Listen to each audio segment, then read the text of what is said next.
Hello everybody, welcome back to another game of Rory Story Cubes. Once again we're going to roll a bunch of dice and then see what we can make out of it. And I also have a different background this time. It's all a little bit zoomed in as well. I don't have quite as much space as I used to, so I need to be very careful where I put my dice. I've tried to mark the areas where the limits are, at least on one side, so I hope that'll keep everything in view and things don't tend to disappear off the edges of the screen. We shall soon find out.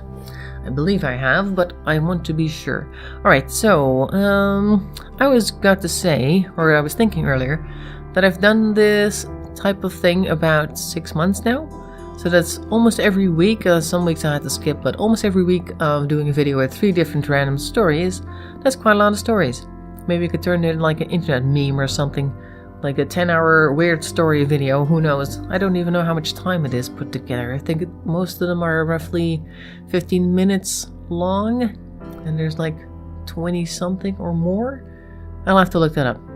That would be an interesting video, but I don't think I'll ever edit that together. Who knows? Maybe I will. For people who really want a very long and strange story collection. Anyway, I'm gonna grab a bunch of dice here, there, and we're gonna roll them and see what we can make out of it. La da da da da, here comes the first 5. Oh, this is a raccoon, and this is somebody on the no-fly list. This is a lock, come here. Somebody thinking. Next 5. Or maybe I just re-rolled one, I think that's what happened.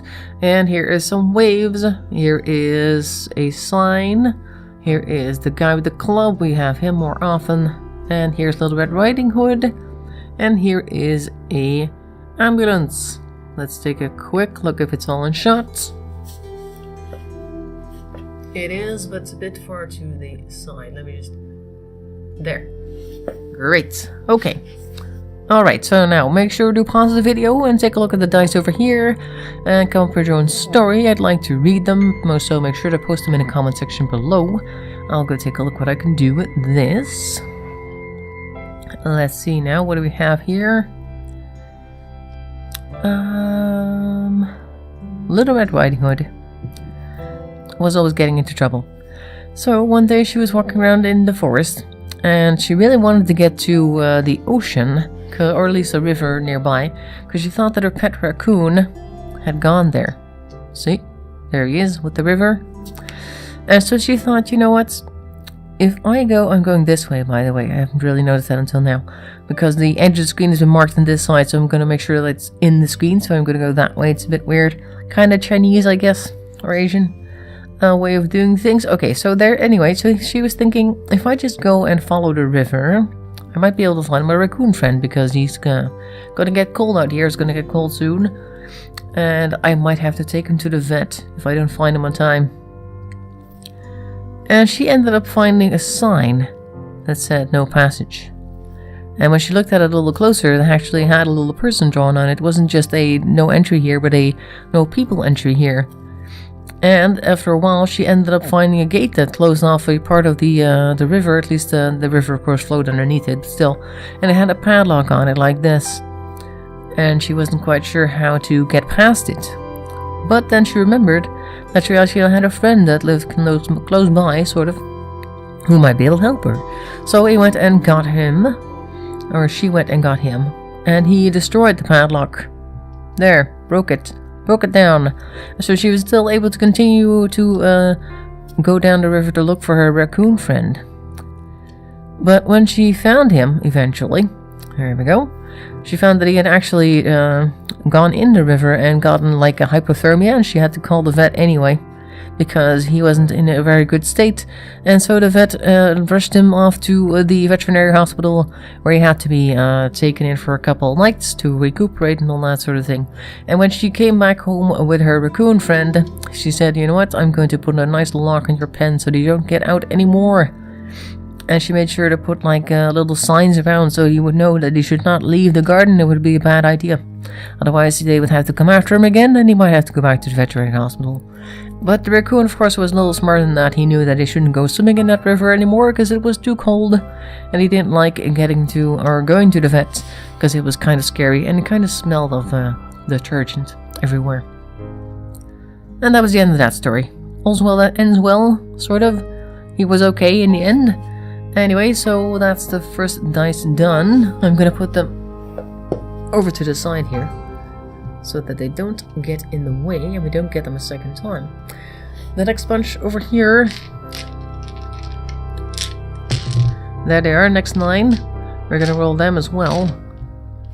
I'd already grabbed these before because it's actually the second attempt at making the video. Earlier I was completely out of shot, I noticed, so I had to redo the entire thing.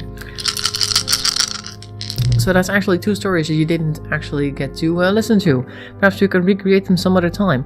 Anyway, here I have some fingerprints, and I have a grainy cloud, and an imp of sorts, and a magnifying glass. I was going to say spyglass. Hamster wheel, next 4. An eye, hopefully not the all-seeing one. Somebody digging a hole, diggy hole. A tower thing. And somebody who has a surgical mask. And perhaps also one of those things to protect your hair. So, make sure to pause the video here once again, look at the dice, and post your story below. I'd like to read them. I like to read other people's stories, see if anybody else comes up with any better stories than mine. Probably they will. It shouldn't be difficult because I tend to just line up the dice and then just make up whatever comes to mind.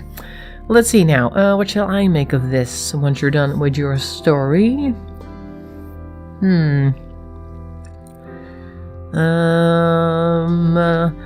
There was once upon a time a surgeon who specialized in eye surgery. He was very good at repairing people's corneas when they had problems with that, and one particular imp was interested in that because he had trouble finding things around his house. And he wasn't very good at that because it was also not just one house, it was like 4 towers side by side. He had built them a long time ago with his dad and his dad before them. It was a family residence. But occasionally he would find, like, lose something in this tower over here, and they would look everywhere. Eventually he would not find it, and that would make him very unhappy. See, his own little personal rain cloud. So one day he went to the eye doctor. There he is. Eye doctor. There he is, going there as well. And he's like, doctor, I need you to fix my eyes because usually I can't find anything, and sometimes it feels like I'm groping in the dark, see? Leaving fingerprints all over the place, which of course I can't see because my eyes are so bad, so who knows what my house looks like by now. It might be terrible. And the doctor says, okay, fine. However, I need you to pay me a lot of money. And that amount of money was so much so that the imp had to go back home and dig up his old treasure because the doctor had never operated on imp eyes before. He was needed to do a lot of research in order to get that squared away. I guess the knowledge he needed to operate on imps, it was going to take him a while to gather, and that meant he would need to spend time studying, which he couldn't use then to operate on other people, etc, etc. So he was going to have a loss of income until he was ready to operate on our imp friend, of course, which was going to take a while. Anyway, so he was doing a lot of research, our eye doctor over here. And the imp, meanwhile, just spent some time generating some power for his home. They had a self-sustaining house, and he had to run around on the wheel for a while to get some power in there. So he was like, okay, I'll just charge some batteries while I wait for the doctor to learn more about imp eyes, because I can't really do anything in this house anyway. I can't see a damn thing, so why not make myself useful? So after a while, the message came from the eye doctor that he was finally ready to operate on the imp's eyes. And the imp got under the surgical knife, and when he woke up, he was like, yeah, I think I can see a lot better now than I used to, thanks doc. And he went home and he found that it was indeed covered in not just fingerprints but also dirt, because after he had dug up his treasure, he had also strewn all the dirt all around the house, and he needed to spend a lot of time cleaning, which was very upsetting. But at least he could see now, which was kind of the reason why he did all this in the first place. So, well, that was sort of a happy ending. Okay, so these guys also go off to the side here. Off to the side you go. Now the next 9, which I shall have to grab in the bag, because I hadn't grabbed them before.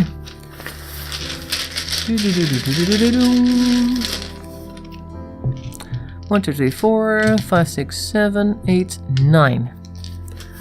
There they are. Alright, let's roll these guys. Up. Meanwhile, we're doing fine. Let's see, this is somebody playing with dolls, it looks like. Here's some glasses. Oh, the could have used that. Here's a tower at the top of a hill or something. And there's a tree house or something like that. Oh, I just rolled that one. I don't know what that was. Now it is somebody on a crossroad. Or actually not a crossroad, it's a T-split. It's a split. A book. There we go. Somebody who looks happy or obsessed or something weird. A pair of shoes with wings attached. And a very old mobile phone. Alright, so make sure to pause the video here and take a look at these dice. Post your story below. I'll read them. And then I shall judge them very harshly. Alright, let's take a look what I can make out of this. There we go. Now, little Susie liked to play with her dolls in her treehouse. And she would occasionally get so into her stories that she would write a book about them. Or at least write a part of the story in the book so she could read them again later down the line. And some of the stories brought them to very far off places at the top of the hill, or sometimes the characters had wings so that they could fly, and sometimes they had to make very difficult choices, very difficult decisions. And she spent so much time up there just staring at her dolls. Eventually she needed some glasses as well because it was kind of gloomy in there with her dolls. She became so obsessed with telling stories about them that eventually her parents had to call somebody to come and pick her up because she needed some time in an asylum to calm herself, I suppose. Oh, I see this thing on the side. That would have been nice as well. To come back down to reality. Of course, if you get stuck in an asylum, it's usually not a good idea because you don't tend to become less crazy. Rather, you probably get more crazy. I don't know. But for her, it kind of worked. Eventually, she kind of calmed back down. She did have to make some choices to leave her poor dolls behind. And also, when she came back home, eventually, she broke down her tree house, so she could no longer go there. But she could still read her stories with her glasses. But that was okay. So she had a whole book of stories that she could read, and one day when she was older and had children of her own, she didn't give them dolls, but she would read them the stories every night before bedtime. Sort of like a warning, and at the same time also just fun, because some of the stories were lighthearted, but some of them were very deep and dark. So it warned the children not to ever go and play with their dolls in a lonely treehouse where they were just alone with their thoughts, and who knows what else could happen to them. They might even go crazy. But they didn't, because their mother warned them well before that. Okay, that was a quick one. And maybe also a word of warning not a world of warning, like World of Warcraft, but then different. A word of warning to those who tend to get stuck in their own fantasy worlds. Of course, these dice are always fun, but if it gets a little bit too obsessive, then perhaps you'll end up somewhere over here, and then you'll have to calm down, if you can. Who knows? Either way, I'm gonna thank you for listening, watching, and make sure to come up with your own stories, post them below. I will see you next time, and bye bye for now.